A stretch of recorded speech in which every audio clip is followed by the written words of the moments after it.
Palmanova is the start point and Cividale del Friuli is the finish. It's not a summit finish, but there are a Cat 1 climb over the Cima Portus and the Cat 2 climb of Valle, and there's a descent and a bit of flat for 8 kilometers into the finish line in Cividale del Friuli.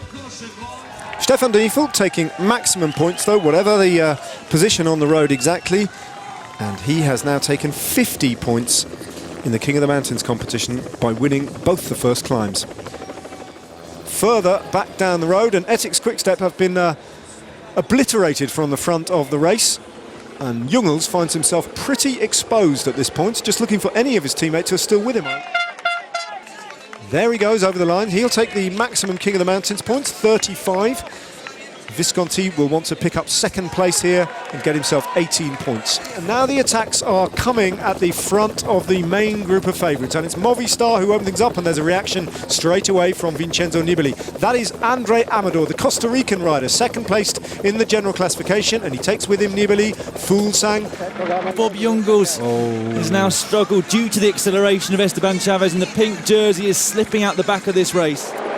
Vincenzo Nibali goes over the top of his old rival Alejandro Valverde, and it's a big attack now from the Italian. Still with a few kilometres of climbing to go until they start to descend.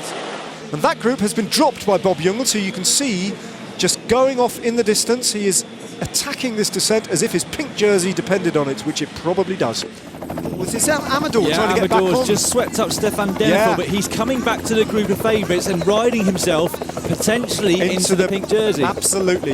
If that's the case, if he latches onto the back of the group of favourites, who last time we saw, there they are as well. They were almost a minute up on Bob Jungels, and if Amador has that's the ride of his line. Mikel Nieve for Team Sky, making good on their Giro d'Italia that hasn't achieved much to date. They've waited until stage 13 though to take the win, and the glory goes to Mikel Nieve, coasting over the line, but what a battle is unfolding behind him.